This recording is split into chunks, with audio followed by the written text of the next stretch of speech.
Okay, good evening.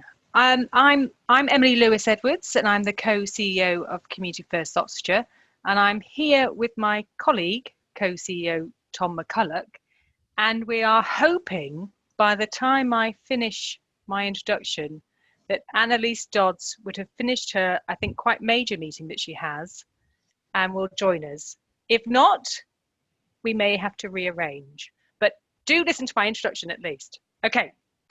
So obviously before Annalise suddenly appears, which I'm really hoping she does, I would like to just tell you a little bit about why we've been holding these Centenary talks. We've had two on Tuesday and on Wednesday.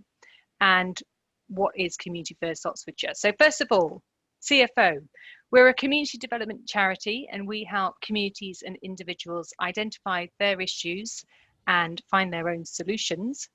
And that may well be in planning, community planning, housing, social action, or community services.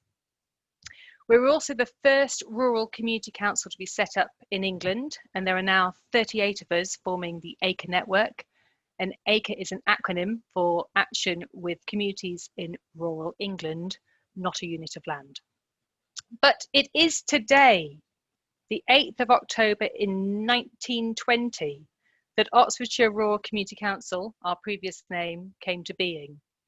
Back then, CFO had, for want of a better word, an improving mission, which meant bringing literature, art and books to rural communities.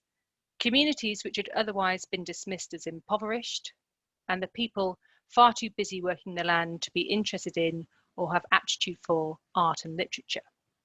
So with CFO's origins in taking education, books and art out of Oxford into the Shire, it seems fitting, hopefully, yes, thank you. It seems fitting on our centenary, hooray, to host online talks with experts, Annalise, on big issues that affect us all. And tonight's theme is a big issue. It's housing, a theme close to CFO's DNA, having spent the majority of our years trying to improve housing conditions in Oxfordshire, employing housing enablers who worked with communities on rural exception sites. And we're part of the Oxfordshire Rural Housing Partnership, a really fantastic, effective partnership, which is now sadly disbanded. We continue to carry out housing needs surveys on behalf of communities, and we run a neighbourhood planning consultancy service, which for now is the only planning tool in the box for communities. And CFO is the host of a new Thames Valley, that's Oxford Bucks and Berks, community-led housing hub called Collaborative Housing.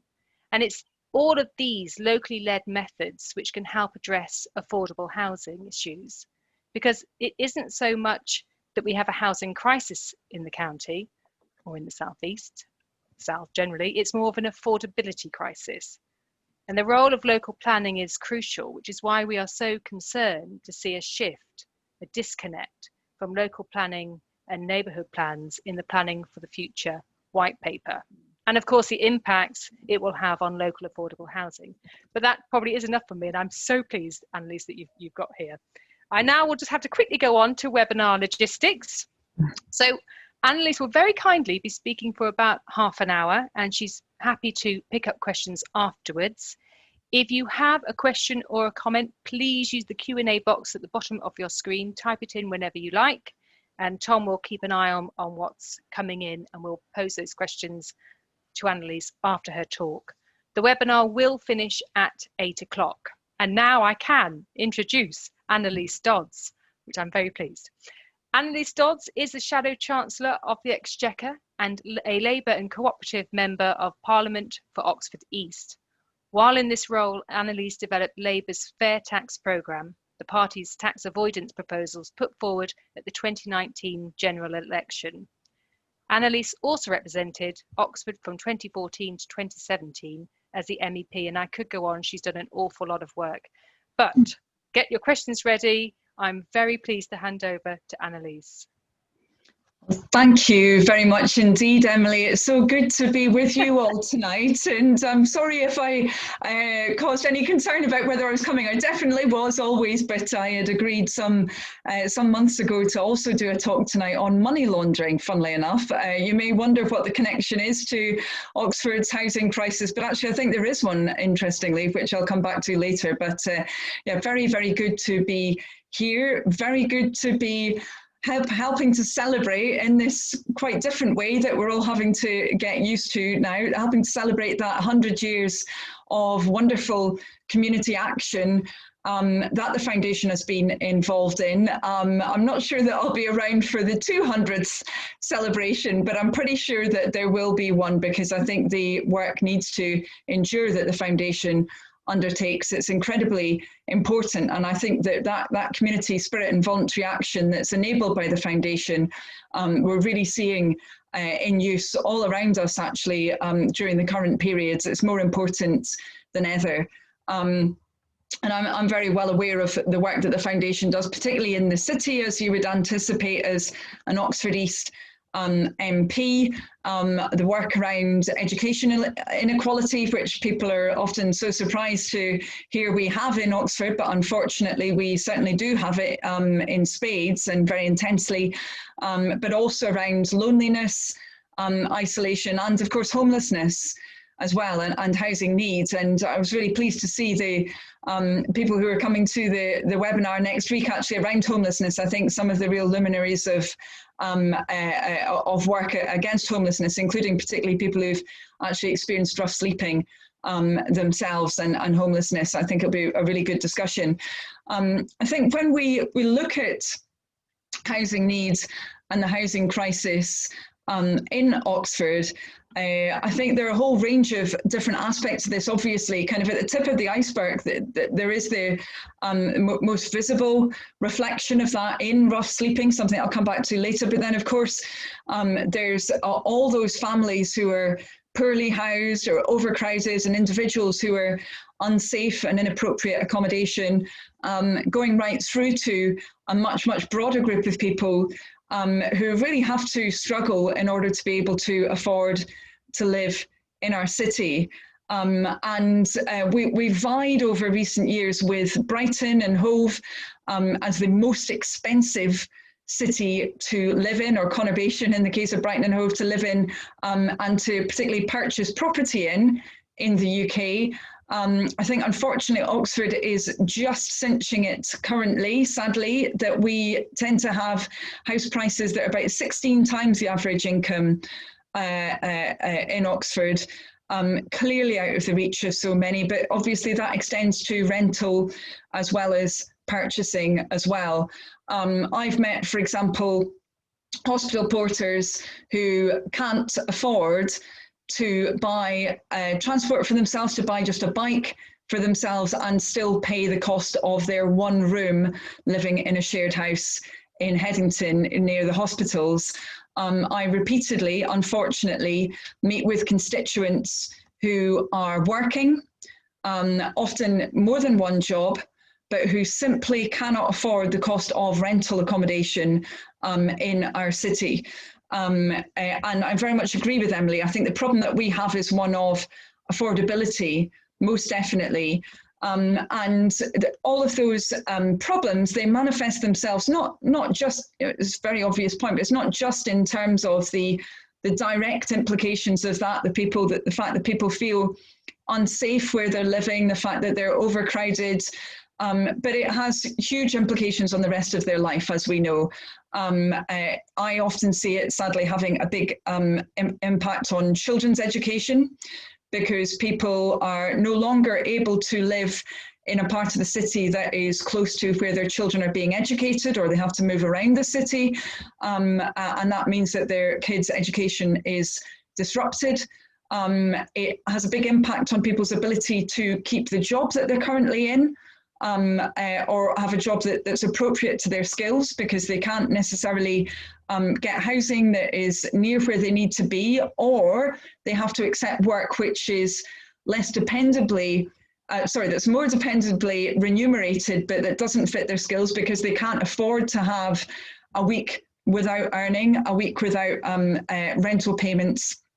And it obviously impacts on people's mental health as well, you know, their feelings of security, their ability to plan into the future, their ability to have the kind of life really that they thought they would be able to have before they became an adult.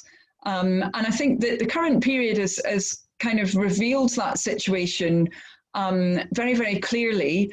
I would say there have been some positive interventions actually over the last few months, and they do indicate to us that we can see change in housing, positive change.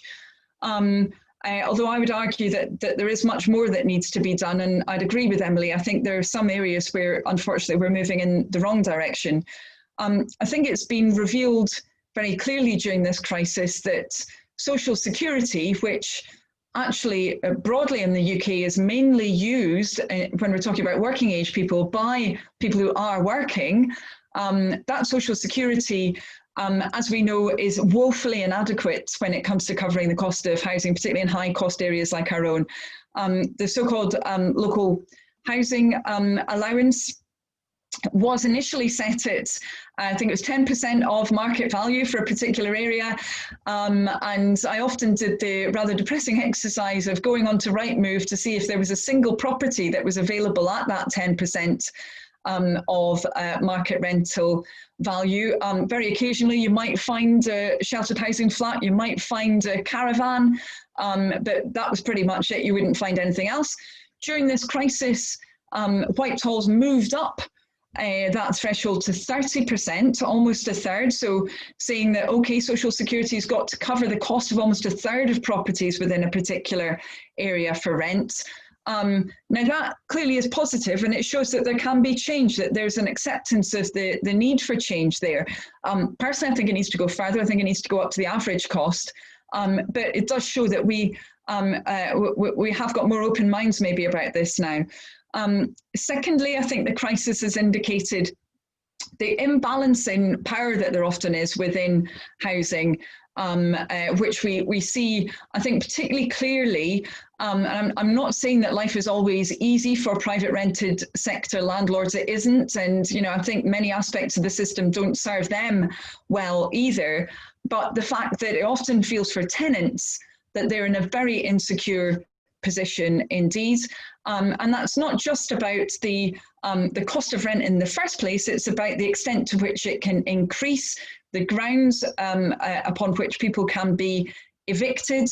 Many of the different aspects of being a renter, of having that tenancy agreement. Now, we have seen change. Again, we've seen change in this crisis. We've seen the fact that there has been an evictions ban, admittedly one which has expired, but I think a recognition of the fact that very often tenants are just not in a position to control their tenancy or have an influence on their tenancy, at least in the way we'd anticipate.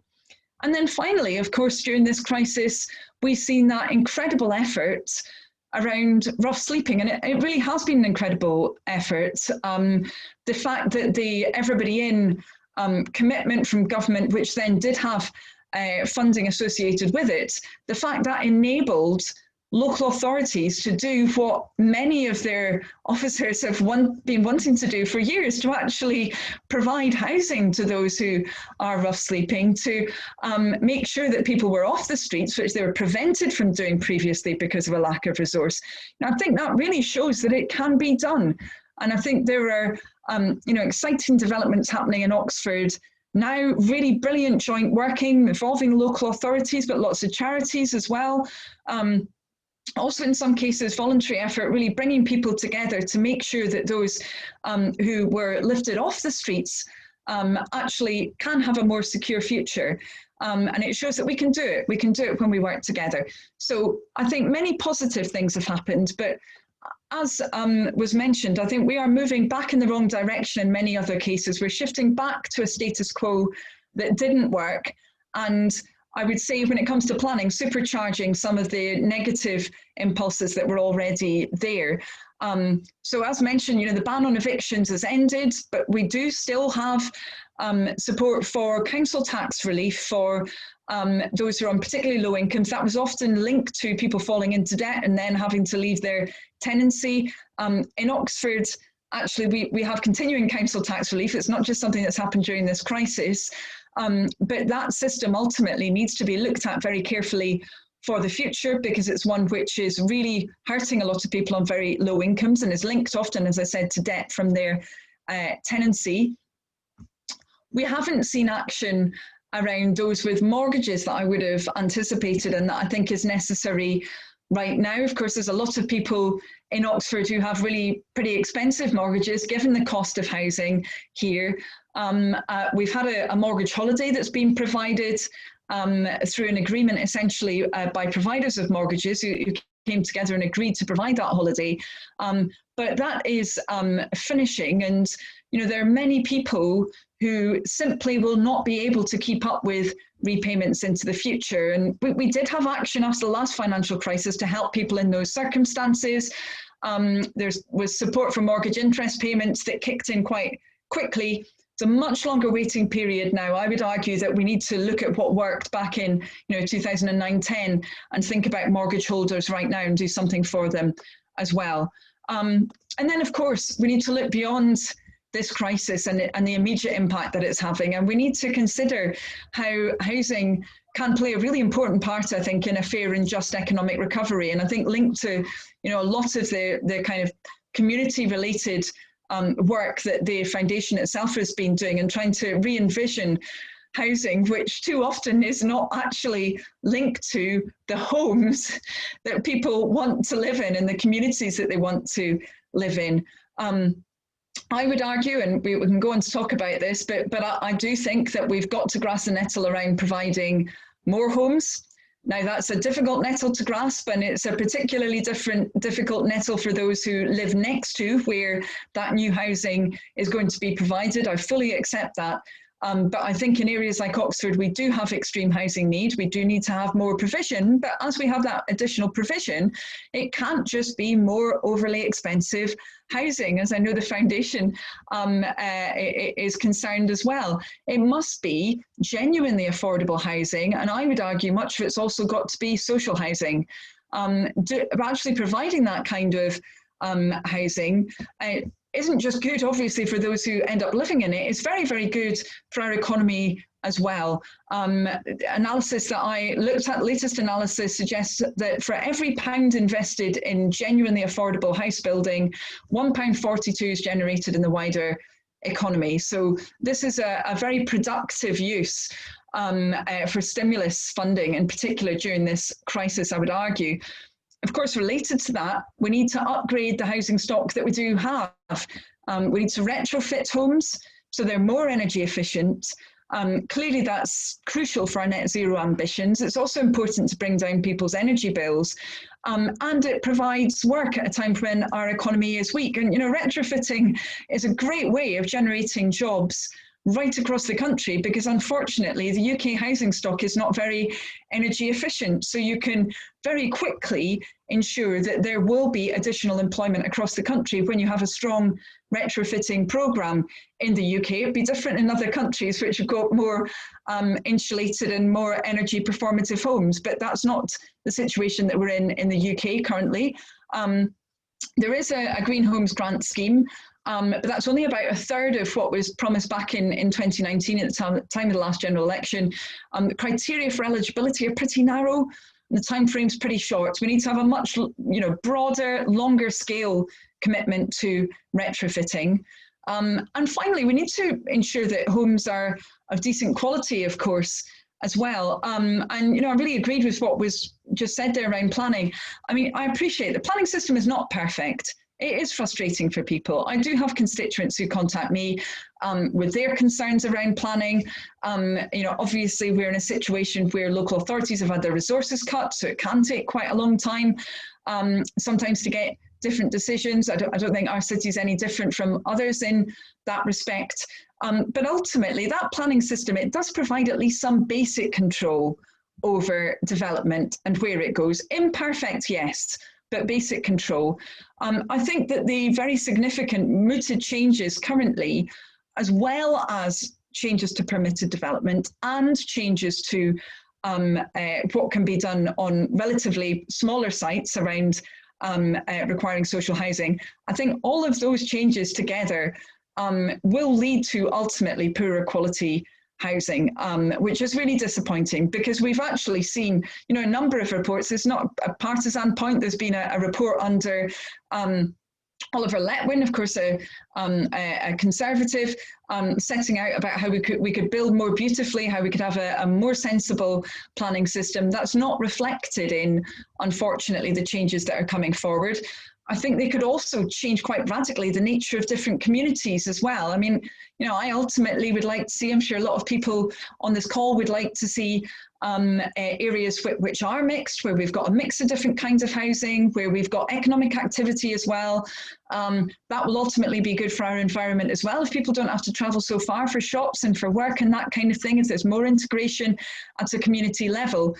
But the extension of permitted development in a very uncontrolled way, particularly in a high cost area like Oxford, I fear will lead to commercial units actually being turned rapidly into poor quality residential units in a way that won't lead to a nice kind of continental style mixture of different forms of tenure and different forms of activity. Instead, it will lead to really essentially areas that are not very much fun to live in, sometimes not very much fun to go and shop in or to work in. We need to be creating economically dynamic but happy and healthy communities as well. I know that's something that the Foundation's done a lot of work on, how we can do that together and collaboratively. And I think finally, just to finish off, I feel like I've been talking for a long time. I'm really keen to hear people's questions and comments. I think finally, we really do need to focus on this fact that, ultimately, every home is a place where someone has to live. And I have to say, quite often I will here, particularly with all these discussions around permitted development, I mean, there have been some changes around space standards, which is really good. But some of the accommodation that I've seen, to be honest, I wouldn't want to live there. So why should anybody else be expected to live there? And why should we be so often viewing housing as just a unit of economic currency rather than as a place where people need to live? And I did say I was going to fit money laundering into my speech somehow. And actually it is relevant here, because we see so often property being used essentially as a way to store assets. Many people do that for the best of reasons. People often, I know there's a number of streets in Oxford where people have clubbed together, they've put their money together so that they can purchase different homes for rent to students, so that they can augment a pension that they don't feel is secure enough. So I would never criticise an individual for doing that. But then we have at the kind of top end, we have a real lack of transparency, particularly around property that's owned by those from overseas, often through shell companies. There are a number of them, unfortunately, I would say, in our city, where it's very, very difficult for anyone to really understand who actually owns that home. It's not there to provide a home, it's there as a safe place for funds to be stored in. And the kind of worst instantiation of this, I suppose, is where those properties are used to hide dirty money. We've just seen recent reports around this, the FinCEN files, which revealed the extent of money laundering. And actually, Transparency International has indicated that there were over 400 properties in the UK worth over £5 billion, which they knew were purchased with suspicious wealth. There are 87,000 properties in England and Wales owned by companies whose owners are just not known. They're not revealed. They're completely secret. And that surely has got to change for the future. We need a situation where housing is used for homes, where it's used as part of that broad conception of communities, as places where people want to live as well as to work, to shop and to enjoy. And that means, I think, having a very different view of housing, and I hope one that is kind of similar to the view that the Foundation has been working so hard on for so many years. So really looking forward to any questions or comments that people have. Thanks, Emily. Thank you very much, Annalise. I think one of the Community First Oxfordshire spent quite a lot of time dealing with communities in rural Oxfordshire as well as Oxford. And obviously Oxford itself is incredibly expensive, but in fact the whole county is unaffordable, and so affordable housing is really crucial. And you're right about having, you need a varied housing stock, for which we still don't have. But obviously with the role of local planning being important, imperfect but important, if I think you've mentioned it isn't perfect, the planning regime needs a bit of work, but what do you think a good planning regime looks like? How can it be improved? Sort of slightly ignoring the white paper that's just come out. Yeah, I mean, I'll just say, as you may have noticed, listeners, I have just completely cut in with my own question, and I am going to immediately hand over to Tom once Annalise asks this, and he will look at the questions that you put. Sorry about that. I was very eager. No problem at all. I mean, I think that the planning system, it needs to enable a focus on the future. It needs to essentially provide a situation where communities can have some control over what happens in their area. Now, of course, there will need to be a balance with different priorities. And it's often difficult. I would say the voices of those who are in housing need aren't always the loudest ones. So it needs to make sure it reflects their interests as well. It needs to make sure that issues like provision of environmentally friendly methods of transport are loudly heard. And it does need to essentially result in a situation where neighbours are, although they may not be delighted with what the person living next to them does, at least it's not going to make an enormous impact on their life. I think some of the suggestions currently around, being able to really rapidly and quickly add, 2 stories onto blocks of flats and different homes and that kind of thing, that's going a lot further than what's required now. And that could have quite a big impact on people, I think, in a way that isn't really fair. So it's really, planning's a way, I think, to balance kind of competing interests, competing needs, do it in a fair way, a rule-bound way, where, yes, individuals won't always be happy with the outcomes, but at least they can see that a process has been followed. And I think the kind of untrammeled kind of rush that we're seeing now to remove a lot of that, I am concerned about. Thank you. Sorry, Tom.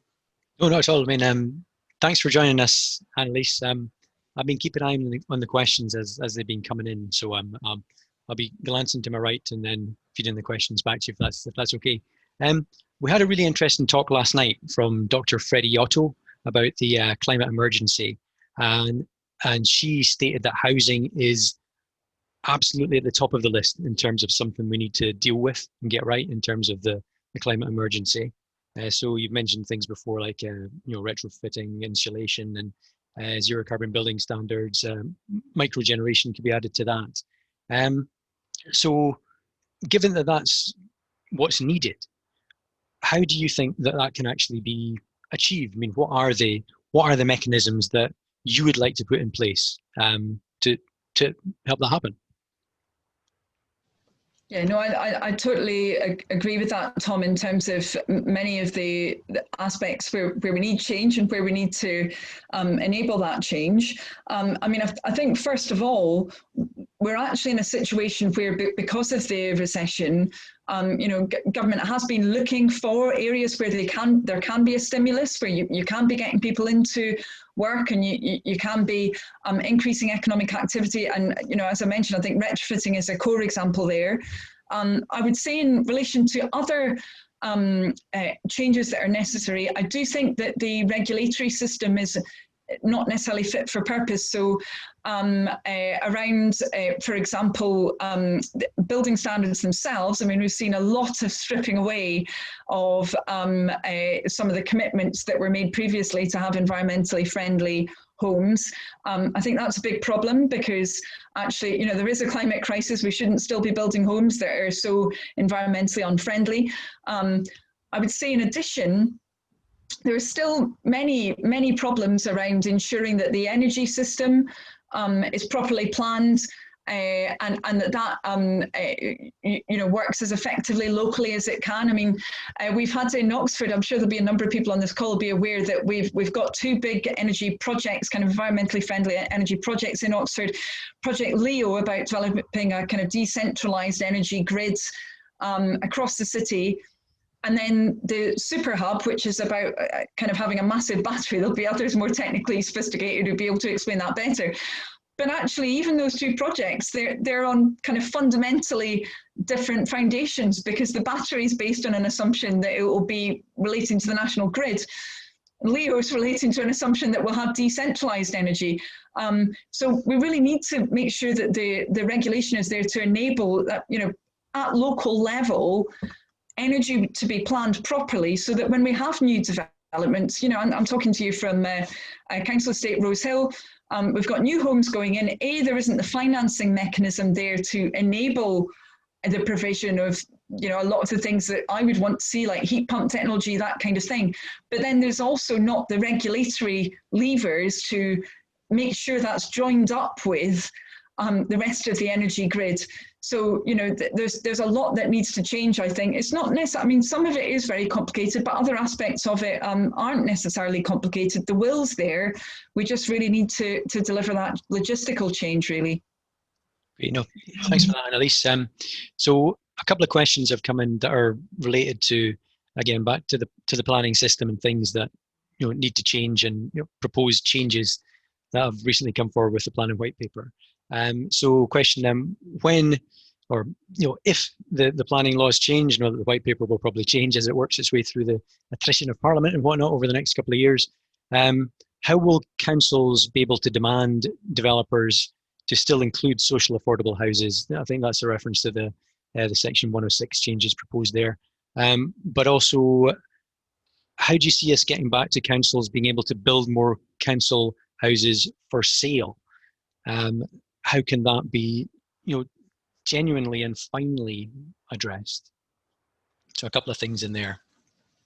Yeah, really interesting question. So first of all, I would say, yeah, I mean, I am concerned about those changes around the local authorities' ability to require provision of social homes within developments because of what's going on with planning. I think that there are a number of different developments which threaten that. There's what's happening around smaller sites, which obviously in a place like, well, probably all of Oxfordshire, actually, a lot of the developments would potentially be smaller ones. So it's really important that we can still require a proportion of them to be social.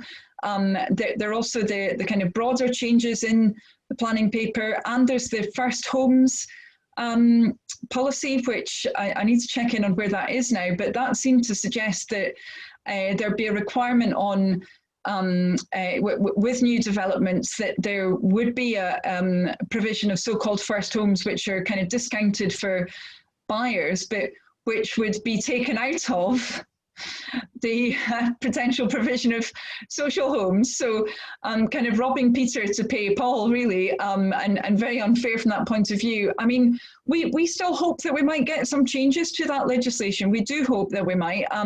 There's quite a few on the government side who are very unhappy about it. I was doing regional telly at the weekend, and there was a Conservative MP on with me who said he had concerns around it.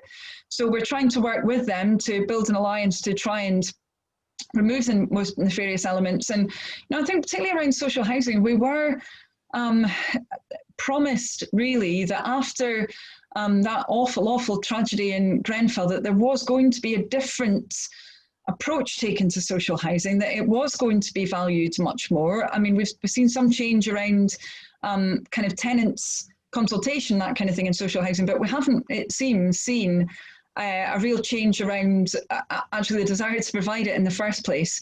And that clearly needs to happen. Around provision of homes for sale, I mean, that's an interesting question, because actually the right to buy and, potentially, the right to buy on housing association properties arguably is a reason why we're not seeing as much provision as we might otherwise, because it doesn't stack up financially to the extent that it might do otherwise. I mean, I think that ultimately, you know, there are kind of innovative things that can be done. I mean, there's a local housing company in Oxford now, which will be building. I think that's a really interesting thing to look at. You know, we need to make sure that financial kind of parameters from central government don't choke that off around things like public works loan boards and other mechanisms. But yeah, I mean, I think there are very innovative things that can be done ultimately around this space. So we need to make sure that they're not prevented, that they're actually facilitated. Yeah, thanks for that, Tim. And again, I mean, other questions that we're getting tonight, referring to kind of big systemic changes that need to be made and looked at really carefully. The price of land, and which is a massive issue in Oxfordshire and beyond in the southeast. And just, you know, what's your thinking about that, and what can be done about the price of land? Is there a case for the state being able to compulsory purchase land at a lower price to avoid the whole hope value situation, and then therefore allow cheaper housing to be built more cheaply? Yeah, I mean, there's been a big discussion, hasn't there, around these issues, quite rightly, and there needs to be, and around planning gain as well, and how that's kind of apportioned. I've got to be honest with you, this is kind of an area which is very technical and which I need to learn more about, but we do seem to be in a peculiar situation around a lot of this. I suppose one thing that I'm quite aware of in Oxford is the rules around viability, and the fact that all of the cards around viability are in the developer's pocket, really, and it's very difficult for local communities to challenge that and local authorities to challenge that. And I think that would potentially have quite a big purchase on some of this, as well as looking at those issues around kind of land valuation. You know, I think it's an area where potentially there could be quite a number of different interventions to try and deal with this ultimately. And perhaps maybe you could expand on that if possible, Annalise, because somebody's asked in reference to the big six house builders, how can we break that monopoly? And the questioner said their motives are more about increasing their profits by building and shifting boxes, as they say. So I mean, what can we do? What would you be suggesting to break that monopoly, if indeed it's something you would want to do? Yeah, I mean, I think that's a really good question, and actually it's very interesting how since the last financial crisis we saw a really rapid reduction in the number of small house builders in particular. It really kind of precipitous went down. I think a whole range of reasons for that, but they've never recovered back up again. And potentially we're seeing, you know, quite negative developments in some parts of construction currently. I think there's a whole range of things that can be done in this space, actually. I think it's broader than just house building. I would say around construction in general, you know, there's meant to be around public procurement, there's meant to be a regime to ensure that SMEs can get a look in. Well, that's not being operated, in my view, effectively at the moment at all. So I think it does need to be implemented properly, because then you can enable you know, those involved in construction to be engaged in those projects, smaller builders to be involved in that extent. But it is something that I've been looking into quite actively, what the mechanisms are. I mean, it's interesting comparing the UK with Germany, for example, where they didn't see that radical reduction in the proportion of the smaller house builders, and they've still got you know, much more kind of varied ecology of those involved in developing housing. So I think it is something that we need to focus on into the future, because I don't want to see things getting even worse after this crisis than the situation that we were met with, you know, after what's happened since 2008-9. You know, thanks for that, Tim. And just flipping to a slightly different tack at the moment, referring back to your point about you know, what's needed in terms of you know, retrofitting homes and all the work that's a huge amount of work that's there to be done, and we need a workforce to enable us to do this massive piece of work. And of course, with Brexit and with less workers coming in from overseas who used to do an awful lot of this construction work, how can we effectively plan for that in this country in the context of Brexit? I mean, what would be your feeling about, your suggestions about that? Yeah, I mean, there's no question. I think that having a very, very formulaic and kind of blunt system for migration that didn't, reflect skill shortages, it would be very damaging. I suppose the one thing I would say, though, is that because of this crisis, sadly, we are facing a situation where we could see, by the government's own estimates, potentially about 4 million people unemployed by Christmas. So areas where there would have been a tight labour market before, I think we will be facing a different situation. Now, of course, many of those people won't have the skills that would be necessary in order to engage in that kind of work. From my point of view, that's something that we need to be dealing with now. Most of the training package that's been announced by central government so far isn't actually coming on stream until next April.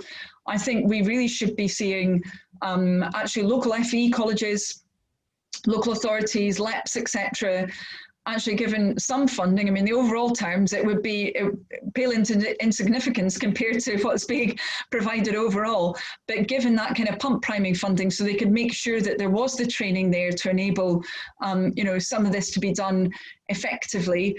And I think actually there could be much more done around conditionality on, where there is stimulus spending going on, making sure that that is linked to skill development in different communities, use of apprentices and this kind of thing. You can do all this kind of stuff through procurement actually right now. I mean, often people say, oh, you can't do it while, previously the UK was in the EU or while we're in this transition period. Actually, you can do it. It's possible to do it legally. So we should do it. And then I suppose there's the longer term issue, which is once we hopefully start to get back to a better position economically, potentially kind of last quarter of 2023, when we might be getting back to roughly kind of pre-COVID levels of economic activity, where we might start to see the labour market hopefully getting to a better position by then. I think it's making sure that there's a kind of proper pipeline of construction-related work there. And, I think there's a lot of willingness to do that. And it's kind of looking at areas like transport as well, energy infrastructure. Having that longer term vision, I think, is one, where people can think, well, I'll actually have a job in 15 years' time if I go into this area, not just for the next 2 or 3 years. I think that's what's required. Great, thanks for that. Another theme that some of the questioners have been picking up on relate to community housing projects. And you mentioned Germany earlier on, and I know they've got that wider ecology of different approaches to house building, and the community-led housing sector in Germany, I believe it's something around 60% of the housing market. And we know that there's so many additional benefits that come from community-led housing approaches in terms of health and well-being and environment and whatever else it might be. How do you think we can really supercharge that sector? I mean, we've had the community housing fund, which we're hoping to get renewed again. Do you see this sector as a sleeping giant, so to speak, that we should really be doing all we can to supercharge, as I say? I mean, I really hope that funding does come, because I think it's really important work. I mean, I suppose I would say that we need to kind of ensure that in fact, I was going to try and think about a metaphor related to a giant, and I'm not going to manage to do it according to it. But I suppose my fear is that the giant's kind of held back really very, very much because of the kind of issues that we've just been talking about. The issues around land value, the fact that it's incredibly difficult for a consortium of local people, local institutions, to be able to match the heft that could be brought by a developer potentially. And of course that in a context where we're in desperate need of social housing in particular. So, the need for that automatically kind of makes the balance, I think, really, really hard for local authorities, particularly in very expensive areas like ours. I think there's some regulatory issues around cooperative housing, which I'm very well aware of. I'm a Co-op MP as well as a Labour one, and I do think there are problems there around ensuring that the system's kind of fair to cooperatives. But I think that the quality of community-led housing is often really speaks for itself. Actually, it's well planned communities that are mixed, that are thinking about the future. I think that it's very important in rural areas actually as well, trying to make sure that you have that good quality when you have additional units provided and making sure that they're actually available for local people. But I think those issues about the cost of land, the viability rules, the imbalance in power amongst different actors mean that it's really pretty hard to get it off the ground, I think, in the UK, unfortunately. Great, thanks for that. And just in response to another question coming in here, somebody's asking, what are your thoughts on community land trusts? How do you feel they can be better supported? Well, just a pitch for Community First Oxfordshire here, and a service that we host called Collaborative Housing, which is a support service for community-led housing across the Thames Valley, which supports new community land trusts, co-housing projects, cooperatives. So anonymous attendee, if you've got a project in mind, get in touch with us, and we'll see what we can do to help you along. Another question, a really important question coming in about the link between housing and access to education and employment that you talked about earlier on, but also the person's making the point about housing being a determinant of good health, physical and mental health, and how can we influence the planning system to make sure that the health impact of housing is taken seriously? Yeah, I think that's an extremely important point, actually, and we're reflecting more on that, aren't we, as a country, I think, given current circumstances, because the kind of radically different experience that someone can have living in circumstances like mine. So I live in an ex-council house, it's really spacious, we've got a back garden. That compared to the situation that I know, unfortunately, quite a lot of people in Oxford are in, of, a small flat, potentially one where, there might be issues with damp and so forth. I mean, I think we've got quite a responsive environmental health service, but even there, where people are living in really, really difficult circumstances, that's been brought home to all of us. What more can we do around it? I'm quite encouraged by the fact that the government did accept that there needed to be at least a space standard and a light standard around permitted development. So I'm pleased that we got that in there, because we didn't have that before, of course. It's possible to have someone housed in one of those kind of real rabbit hutch style flats in a former office block with, as I said once in the House of Commons, less space than a chimpanzee would be allowed in Switzerland, because we've got space standards for chimpanzees in Switzerland and a lot smaller than what people have been living in the UK. So I'm encouraged by that. It suggests to me that perhaps there might be maybe a bit more of an awareness of that negative impact. But I think really, part of this relates to those issues about coordination on planning as well, and how we can actually properly plan for really healthy communities for the future. I think in Oxford we see quite good working a lot of the time between, say the local NHS and different local authorities and other actors. And of course they need to have housing for their staff. I suppose that's another aspect of this as well, isn't it, related to health?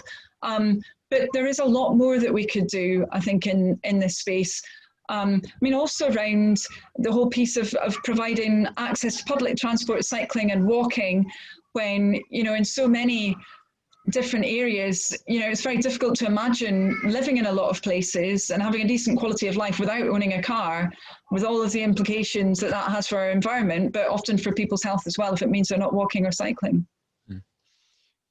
Thank you for that. Just picking up some other questions coming in here.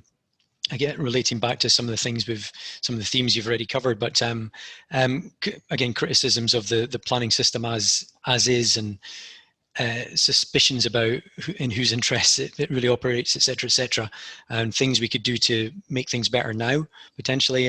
So a question here about Question is, another point is where developers buy land, then sit in it until they think the price is right to start building. If we need houses, then land should be built on and not shelved until the market dictates. So I guess the question is, what can we do about that? And another related question is, one of the reasons that large developers dominate is that they have their own internal funding, while small developers rely on traditional funders, banks, to obtain finance and buy and develop land, which is vulnerable to the state of the economy. So should banks be required to offer better terms to smaller developers to widen the variety of developers operating in the residential development market, get that wider ecology that you were talking about that's likes of Germany has, for example?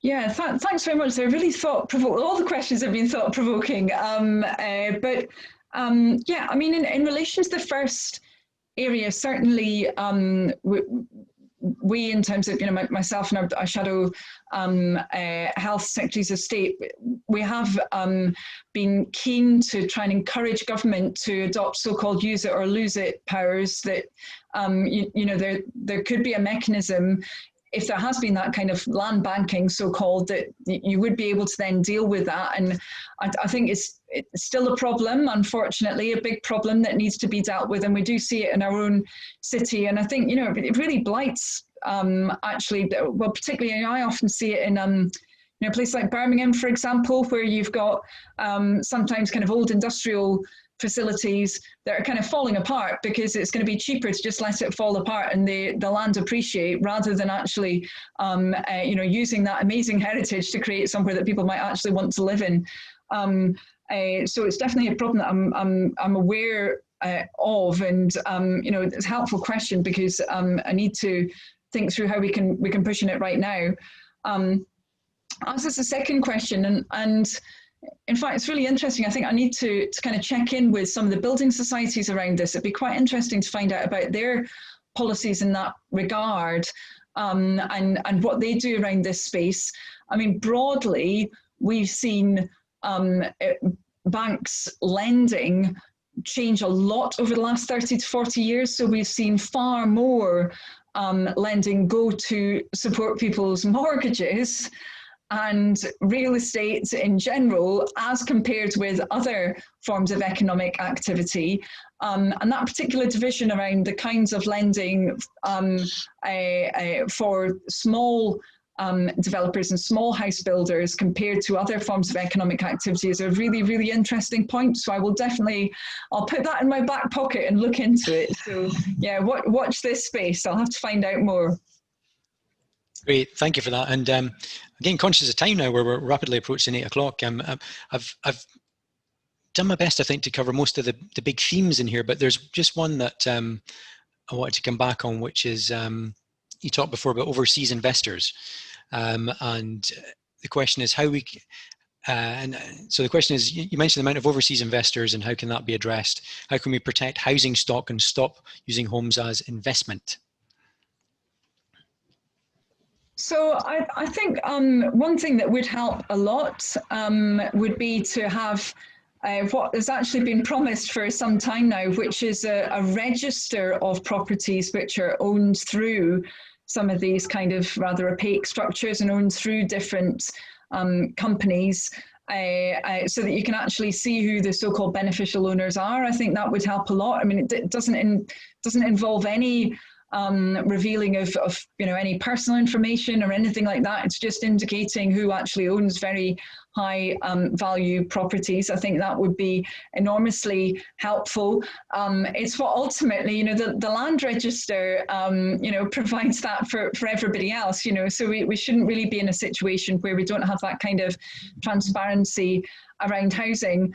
I think we also need to acknowledge that there isn't strong enough regulation around this space. I mean, estate agents and their involvement in mechanisms against money laundering, I think it's quite variable. I think it's fair to say, as with many other professional bodies, where again it's quite variable. I think there's some who do it really well, there's others who aren't as engaged. And that needs to change, I think, for the future as well, so that if there is activity that looks like it's suspicious, that it can really quickly get flagged and something be done about it. So yeah, lots that needs to change, I think, unfortunately, in that area. Great. Well, thank you very much for that. I mean, it's such a detailed and super complicated area. Even more so at 8 o'clock at night after a busy day. So I mean, thank you so much for taking all those questions. I always find it really interesting to bounce these ideas back and forward, and people are really interested in this issue. Of course, we've had some really cogent questions tonight that shows the wider currency for all of this, and unsurprisingly enough. So yes, I mean, thank you for your time. That follow-up metaphor about a sleeping giant will probably come to you in the middle of the night. Thanks so much. Thank you, Tom, and thank you very much, Annalise. We have been very lucky to have you here, and apologies for my slightly over-excited reaction when you turned up. I did believe you were going to turn up. I was just so pleased.